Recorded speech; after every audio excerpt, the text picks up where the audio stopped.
Nós vamos ler a palavra do Senhor no Evangelho de Lucas, capítulo 18. Lucas 18, nós vamos ler versículo 9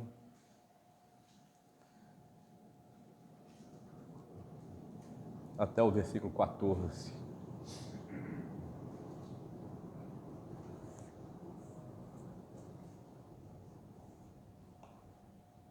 Evangelho de Lucas, capítulo 9, ou melhor, capítulo 18, do versículo 9 até o versículo 14. Amém? Assim nos diz a palavra do Senhor. E disse também esta parábola a uns que confiavam em si mesmo, crendo que eram justos, desprezavam os outros. 2 homens subiram ao templo para orar, um fariseu e outro publicano. O fariseu, estando de pé, orava consigo desta maneira: ó Deus, graças te dou, porque não sou como os demais homens, roubadores, injustos e adúlteros, nem ainda como este publicano. Jejuo 2 vezes por semana e dou o dízimo de tudo quanto possuo. O publicano, porém, estando de pé, de longe, nem ainda queria levantar os olhos aos céus, mas batia no peito, dizendo: ó Deus, tem misericórdia de mim, pecador. Digo-vos que este desceu justificado para sua casa, e não aquele, porque qualquer que a si mesmo se exalta, será humilhado, e qualquer que a si mesmo se humilha, será exaltado. Bendito é o nome do Senhor Jesus. Glória a Deus. Senhor Deus, nós suplicamos a Tua misericórdia, a Tua graça sobre a nossa vida. Senhor, nós nos confessamos a Ti, Senhor, como carentes, dependentes de Ti, Senhor. Senhor, nós somos pobres e necessitados. Precisamos, ó Deus, que o Senhor cuide de nós. Nossa vida está em Tuas mãos. Fala conosco, Senhor, através da Tua palavra. Oramos no nome do Senhor Jesus. Amém, Senhor. Amém. Glória a Deus. Irmãos, pode sentar. Meus irmãos, Jesus sempre falou ao povo através de parábolas. Algo que o povo conhecia, sabia bem, entendia bem. Era algo do cotidiano daquelas pessoas. E nessa parábola, Jesus coloca aqui 2 pessoas que eram conhecidas por todos, né? O publicano e o fariseu. Eram figuras conhecidas ali naquela época. Jesus coloca ali os 2 extremos. Primeiro, uma pessoa que eu salvaria e outra, uma pessoa que eu condenaria, porque eu olho com os olhos humanos. Nós olhamos com os nossos olhos humanos. E só vemos aquilo que as pessoas querem que nós vejamos. O fariseu era o religioso, um homem que orava. A palavra nos fala que eles oravam nas esquinas, oravam na sinagoga. Onde eles estavam orando, jejuavam, eram tementes a Deus e davam o dízimo, entregavam a Deus o dízimo de tudo. Então, se nós olhássemos com os nossos olhos humanos, nós falaríamos: aí está um santo homem, esse vai para a eternidade. E do outro lado, Jesus coloca o publicano. Quando Jesus entra na casa de um publicano, as pessoas censuram Jesus e dizem assim: entrou na casa de um pecador, entrou para comer com um pecador. Quando Jesus entra na casa de Zaqueu, que também era um publicano. Então, o publicano era a pior pessoa que tinha ali naquela época, porque eram roubadores, cobravam os impostos para um governo que não era o deles.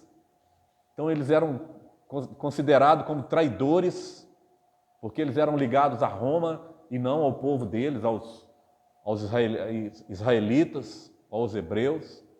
Então eram considerados como traidores, roubadores.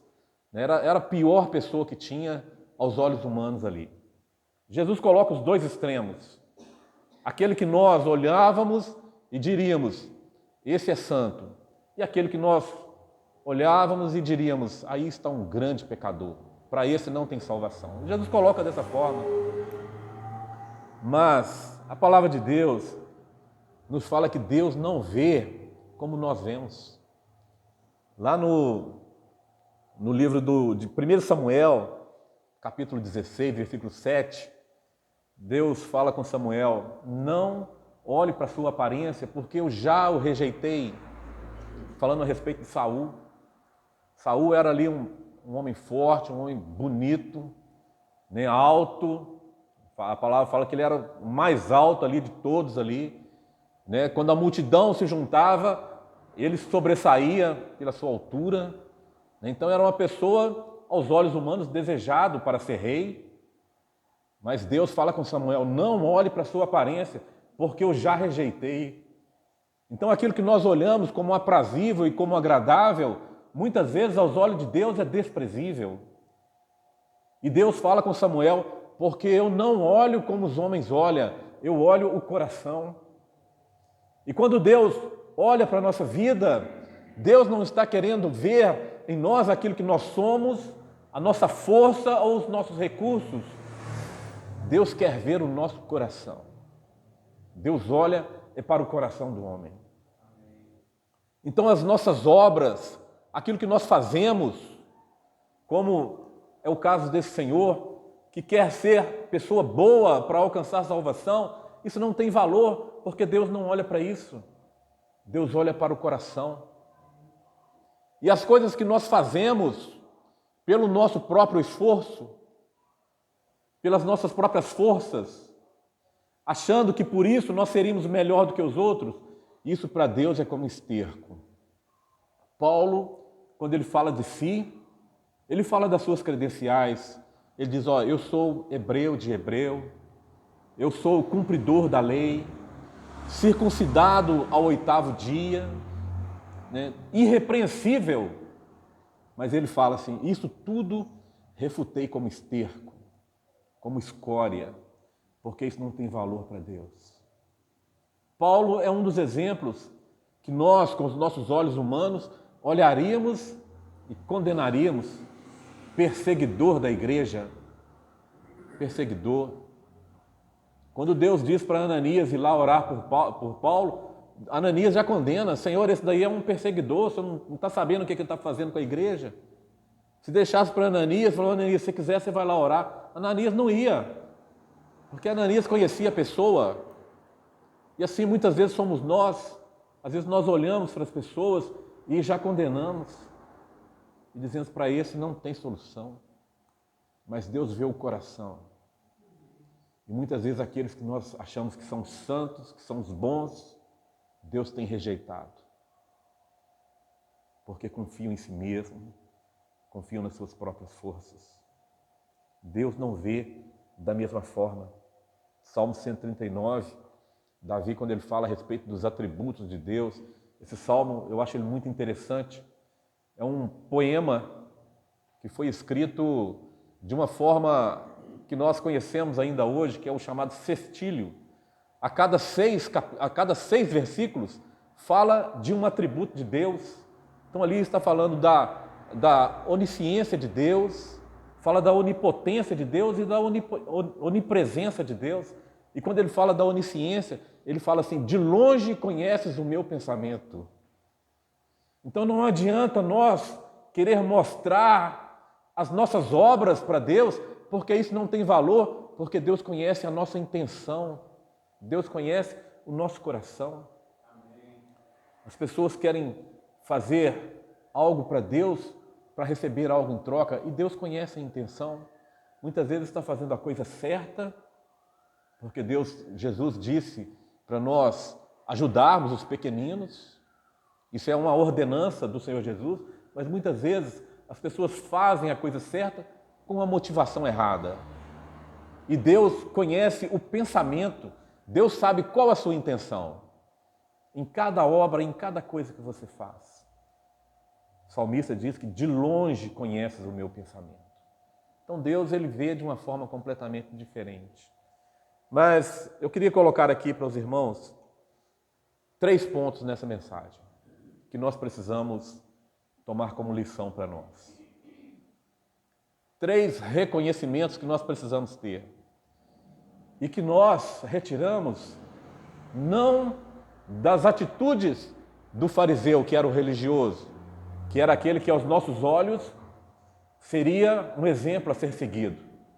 Mas eu vou colocar aqui como exemplo o publicano, o homem que aos nossos olhos era o desprezível, aquele que nós não poderíamos imitá-los. Eu vou colocar aqui 3 atitudes para nós seguirmos nessa pessoa, naquele momento da sua vida ali. Primeiro, ele reconheceu a sua condição diante de Deus. Glória a Deus.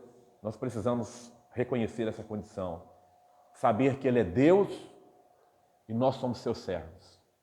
E ponto final. Saber que ele é o rei e nós somos os súditos. Saber que todo o poder está nas mãos de Deus e nós somos carentes e dependentes das bênçãos de Deus. Isso nós precisamos reconhecer. E aquele homem reconheceu, quando a palavra diz que ele nem chegou perto do altar, ele ficou de longe e não tinha coragem nem ao menos de levantar os olhos. Ele reconheceu quem era Deus, diante de quem ele estava. Nós vemos hoje as pessoas ensinando que Deus é o nosso servo, nosso empregado. Nós precisamos pagá-lo para ele fazer algo para nós. Nós vemos as pessoas ensinando isso aí. E nós temos que chegar diante de Deus e exigir de Deus que Deus nos abençoe. Esqueceu quem é Deus e esqueceu quem Ele é. Nós somos servos. E Deus tem todo o poder nas suas mãos. Ele é soberano. Se Ele quiser me abençoar, Ele vai me abençoar porque Ele é Deus. E se não estiver nos planos de Deus me abençoar, Ele não vai me abençoar porque Ele é soberano. Ele é Deus. E Ele vai continuar sendo Deus na minha vida da mesma forma. E eu vou continuar adorando e glorificando a Deus do mesmo jeito. Porque nós adoramos a Deus não pelo que Deus faz na nossa vida, mas nós o adoramos porque Ele nos amou, se entregou por nós e nós o amamos. Louvado seja o nome do Senhor Jesus. Então Deus fazendo ou não, nós o adoramos. Nós vemos o exemplo dos 3 jovens lá na Babilônia, Sadraque, Mesaque e Abidnego. Quando eles chegam diante do rei e diz para o rei: se quiser nos lançar na fornalha, pode lançar. Se Deus quiser nos livrar, Ele vai nos livrar. Se não quiser, nós não vamos adorar essa imagem. Nós vamos continuar adorando a Deus, mesmo se Deus não quiser nos livrar da fornalha. E nós vemos que a experiência dele foi uma experiência maravilhosa. Até o rei reconheceu. Eu vejo ali o 4º homem. Não foi 3 que foi lançado. E o 4º é semelhante ao Filho dos deuses. Nós precisamos reconhecer Deus na nossa vida. Quem é Deus para você, meu irmão? Deus é o seu servo? Deus é seu empregado? Você vai pagá-lo?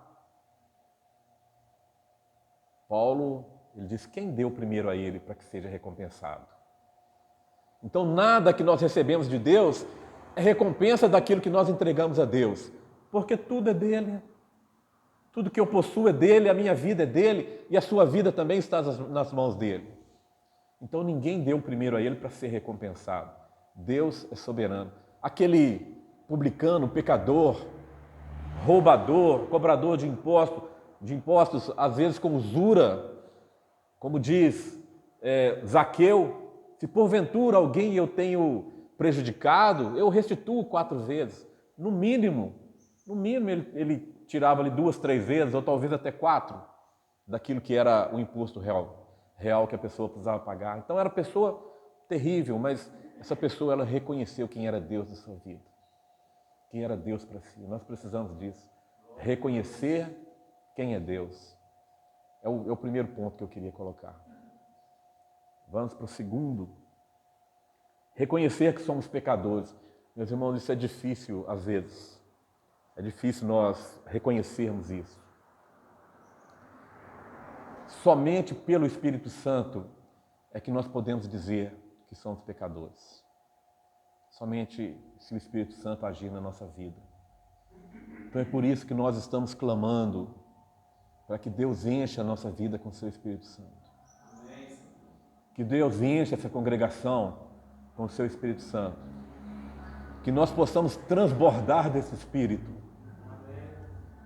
Porque somente pelo Espírito Santo é que nós vamos nos reconhecer como pecadores diante de Deus.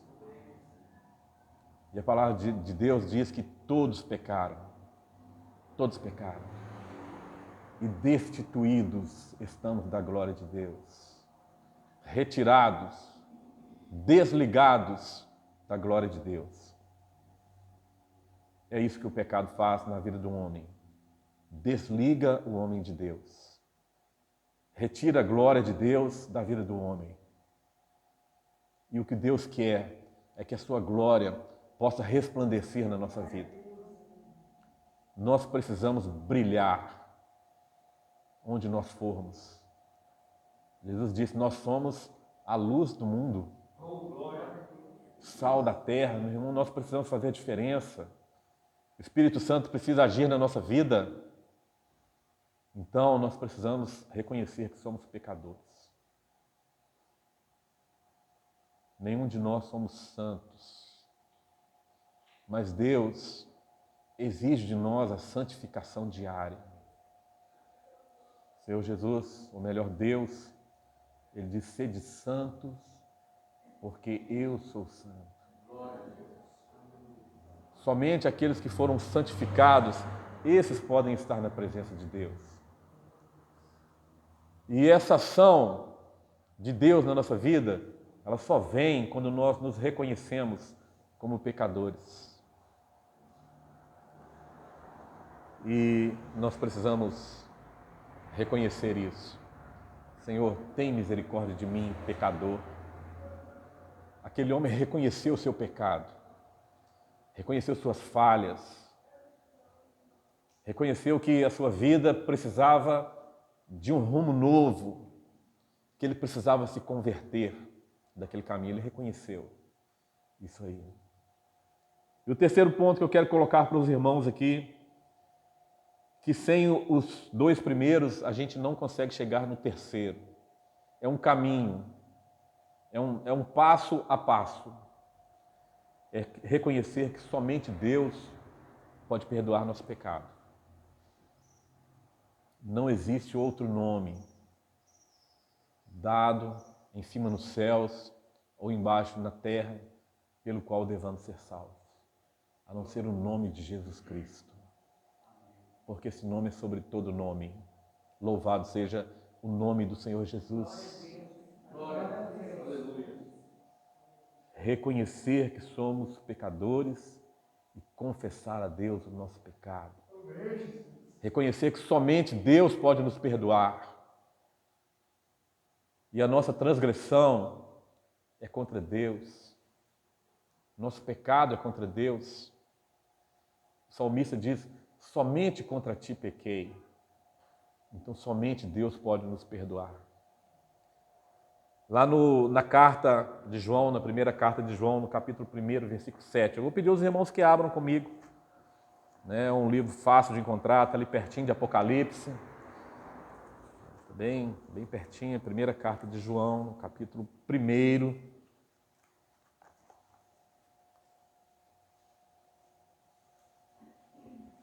No versículo 7, diz assim, mas se andarmos na luz, como Ele na luz está, temos comunhão uns com os outros, e o sangue de Jesus Cristo, seu Filho, nos purifica de todo pecado. Hoje nós estamos diante de um banquete do Senhor, da ceia do Senhor Jesus. Essa ceia, ela não é da nossa igreja. Essa ceia é do Senhor. essa ceia do Senhor Jesus. E para que nós possamos participar dessa ceia, nós precisamos desses 3 passos. A palavra nos fala que aquele pecador, ele desceu justificado. E aquele que se julgava santo, porque jejuava, porque orava, porque dava o dízimo, a palavra nos fala que ele não desceu justificado. E Paulo, quando ele escreve a respeito da ceia do Senhor, ele diz assim: examine-se, pois, o homem a si mesmo, e assim toma desse pão e beba desse cálice. Paulo não estava dizendo para que o homem se examinasse para ver se ia tomar ou não. Paulo estava dizendo: examine-se e assim toma deste pão, coma deste pão e beba desse cálice. Meus irmãos, nós precisamos analisar nossa vida. Reconhecer quem somos nós e quem é Deus para nós. O poder de Deus, a soberania de Deus sobre a nossa vida. Precisamos nos confessar pecadores, reconhecer nosso pecado. E nós precisamos clamar a Deus por perdão, por misericórdia, porque Deus tem poder para perdoar os nossos pecados. A palavra nos fala que se nós andarmos na luz, o sangue de Jesus Cristo, seu Filho, nos purifica de todo o pecado. Então não há um pecado que o sangue do Senhor Jesus não possa nos purificar. A palavra nos diz que Ele nos purifica de todo o pecado. E qual que é a condição para nós participarmos hoje desta ceia? Confessar ao Senhor o nosso pecado. Examinar. Aquele fariseu, ele examinou a si. Quando ele reconheceu o seu pecado, é porque ele estava se examinando. Ele estava, provavelmente, passou na mente dele todas as pessoas que ele havia defraudado, todos os pecados que ele havia cometido. E o final da conclusão, a conclusão que ele chegou ao final, foi que eu sou pecador, carente, necessitado do sangue de Jesus sobre a minha vida, para me perdoar, para me purificar, para me santificar na presença de Deus. Meus irmãos, nós somos carentes e dependentes deste sangue sobre a nossa vida. Somente por esse sangue nós seremos perdoados. Somente por esse sacrifício. Diante da ceia do Senhor, examine-se, pois, o homem a si mesmo. Eu costumo dizer também o exemplo do ladrão ali na cruz. Aquele ali não tem nem como, A palavra fala que ele era um ladrão. Ele examinou sua vida. E quando ele olha para o Senhor Jesus, ele vê ali alguém puro, na mesma condenação que ele. E ele repreende ao outro que estava ao seu lado e diz assim: nós, pelos nossos atos, pelas nossas atitudes, nós estamos aqui. Ou seja, ele reconheceu que ele era digno daquela morte, pelos atos, por tudo aquilo que ele tinha vivido, mas que Jesus era puro, Jesus era santo e estava na mesma condenação. Porque naquele momento ele levava o meu pecado e o seu pecado sobre si. Quando nós examinamos a nossa vida e nós chegamos a essa conclusão, somos pecadores, somos carentes, dependentes da graça de Deus. Nós não temos em nós virtude alguma que nos leve à presença de Deus, se não for através desse sangue. Então o nosso pecado é perdoado nesse momento. E nós estamos então aptos a participar desta ceia, não pelos nossos méritos, mas pelo sacrifício do Senhor Jesus na nossa vida. E quando nós examinamos e chegamos a essa conclusão e não participamos, às vezes, da ceia, nós estamos dizendo: o sangue do Senhor Jesus não teve efeito sobre a minha vida. Nós estamos desprezando o sacrifício. Então, nós convidamos todos a participar. Irmão, pare um momento. Vamos examinar a nossa vida. Não para decidir se vamos participar da ceia ou não, mas para colocar diante de Deus a nossa vida e fazer com Deus um concerto. Senhor, eu quero ter uma vida digna diante de Ti. Senhor, eu quero ser aquele que foi lavado e remido no sangue do Senhor Jesus. Senhor, minha vida está diante de Ti, ó Deus. Nós precisamos reconhecer isso. Somente Deus pode perdoar os nossos pecados. E Ele faz isso quando Ele entrega o Seu Filho amado, único Filho, Seu Filho unigênito, a morrer por nós. Quando o ladrão que estava sendo crucificado ali, ele olha para Jesus Cristo e ele vê: aí está o Filho de Deus. Aí está aquele que não cometeu pecado, foi tentado, mas em tudo não pecou. Mas naquele momento que ele não via, com os olhos humanos, é que Jesus estava carregando o meu pecado. O que aquele ladrão não conseguiu ver é que a minha culpa e a sua estava sobre os ombros do Senhor Jesus. Naquele momento. E através da cruz do Calvário, Ele pregou ali tudo que era contra nós. Toda a condenação que estava sobre a nossa vida. O Senhor Jesus nos livrou dessa condenação. Ele tomou sobre si toda a nossa condenação e cravou na cruz do Calvário e nos deu vitória. Bendito é o nome do Senhor Jesus. Louvado é o santo nome do Senhor. Porque através desse sacrifício, Ele perdoou os nossos pecados. Agora, nós temos um advogado perante Deus, Jesus Cristo, homem, aquele que é justo, aquele que é puro.